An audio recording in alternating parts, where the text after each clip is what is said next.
ان اعمالوں کا حساب دینا ہے۔ مجھے ابھی سے اس بات کی فکر ہو رہی ہے، مجھے ابھی سے اس بات کا ڈر لگ رہا ہے کہ جب میں جاؤں گا تو میں اپنے اعمالوں کا کیا جواب دوں گا۔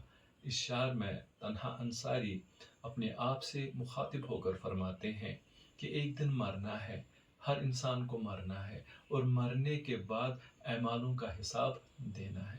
مجھے ابھی سے اس بات کی فکر ہو رہی ہے کہ جب مجھ سے میرے اعمالوں کے بارے میں پوچھا جائے گا تو میں کیا جواب دوں گا۔ تو یہ ہو گئی غزل نمبر 1، اختتام پر پہنچی۔ اب جو غزل نمبر 2 ہے، میں آج ہی اس کو بھی تشریح کرنے کی کوشش کروں گا۔ اس کی جو دوسری غزل ہے وہ ہے: تیری فرقت میں مجھ پر ہر گھڑی جو کچھ گزرتی ہے، سمجھتا خود تو ہوں اوروں کو سمجھانا نہیں آتا۔ میں گل ہوں مسکرا رہتا ہوں طوفانوں کے عالم میں، خزاں کے تند جھونکوں میں بھی مرجانا نہیں آتا۔ شکستہ ناؤ اپنی اور موجوں کا تلا تم یہ ہو کچھ بھی ساتھیوں، مجھ کو تو گھبرانا نہیں آتا۔ چٹانوں کو ہٹانا ٹھوکروں سے مجھ کو آتا ہے، مگر نازک سی امیدوں کو ٹھکرانا نہیں آتا۔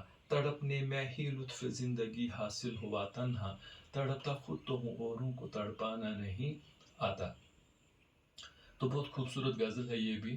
تو جو پہلا شعر ہے اس کا: تیری فرقت میں مجھ پر ہر گھڑی جو کچھ گزرتی ہے، سمجھتا خود تو ہوں اوروں کو سمجھانا نہیں آتا۔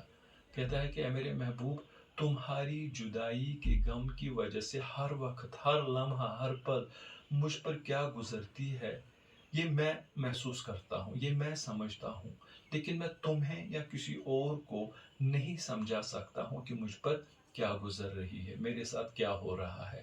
اس شعر میں تنہا انصاری فرماتے ہیں کہ اے میرے محبوب، تمہاری جدائی کے غم کی وجہ سے ہر لمحہ، ہر پل میرے ساتھ کیا ہوتا ہے یہ میں جانتا ہوں، کیونکہ ایسا میرے ساتھ ہو رہا ہے، لیکن میں تمہیں یا کسی اور کو نہیں سمجھا سکتا ہوں کہ میرے ساتھ کیا ہو رہا ہے۔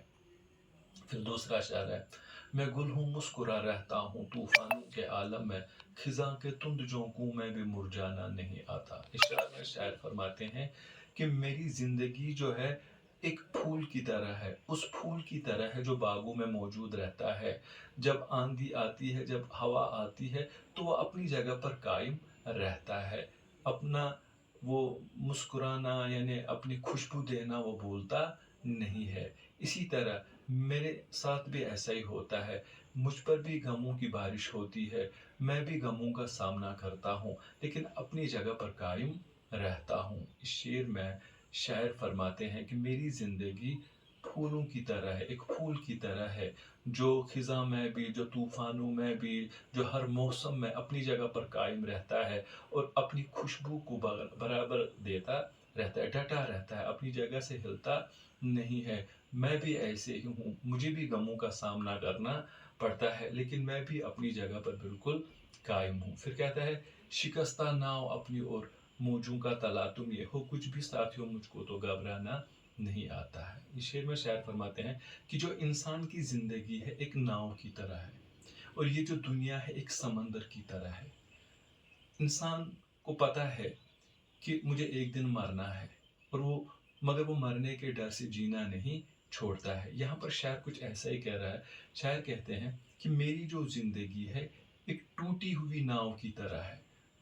ٹوٹی کا مطلب ہو گیا موت، جس کو آنا ہے۔ اس شعر میں شاعر فرماتے ہیں کہ میری زندگی جو ہے ایک ٹوٹی ہوئی ناؤ کی طرح ہے جو دنیا کے اس سمندر میں آگے بڑھ رہی ہے۔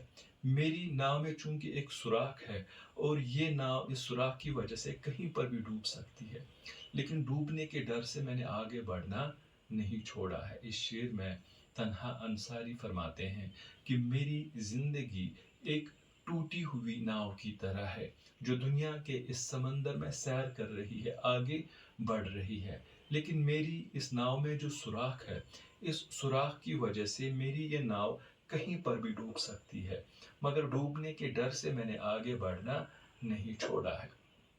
پھر کہتا ہے کہ چٹانوں کو ہٹانا ٹھوکروں سے مجھ کو آتا ہے، مگر نازک سی امیدوں کو ٹھکرانا نہیں آتا۔ اس شعر میں تنہا انصاری فرماتے ہیں کہ وقت آنے پر مجھ میں اتنی طاقت ہوتی ہے کہ میں کسی بھی طوفان کا سامنا کر سکتا ہوں، یہاں تک کہ چٹانوں کو بھی ٹھوکروں سے گرا سکتا ہوں، لیکن وقت آنے پر مجھ میں اتنی بھی طاقت نہیں رہتی ہے کہ اپنے دل کی ایک چھوٹی سی نازک سی امید کو ٹھکرا سکوں۔ اس شعر میں تنہا انصاری فرماتے ہیں کہ وقت آنے پر مجھ میں اتنی طاقت ہوتی ہے کہ میں چٹانوں کو بھی ٹھوکروں سے گرا سکتا ہوں، کسی بھی طوفان کا سامنا کر سکتا ہوں، لیکن وقت آنے پر مجھ میں اتنی سی بھی طاقت نہیں رہتی ہے کہ اپنے دل کی ایک چھوٹی سی نا امید کو میں ٹھکرا سکوں۔ لاسٹ میں کہتا ہے کہ تڑپنے میں ہی لطف زندگی حاصل ہوا تنہا، تڑپتا خود تو ہوں اوروں کو تڑپانا نہیں آتا۔ اس شعر میں تنہا انصاری اپنے آپ سے مخاطب ہو کر فرماتے ہیں کہ میں نے زندگی میں غموں کے سوا کچھ نہیں دیکھا ہے، پریشانیوں کے سوا کچھ نہیں دیکھا ہے، اس لیے میں نے زندگی کا مزہ ایسے ہی اٹھایا ہے، غموں میں ہی اٹھایا ہے۔ میں خود تو کوئی بھی غم برداشت کر سکتا ہوں، لیکن کوئی دوسرا اگر تکلیف میں ہوتا ہے وہ مجھ سے برداشت نہیں ہوتا ہے۔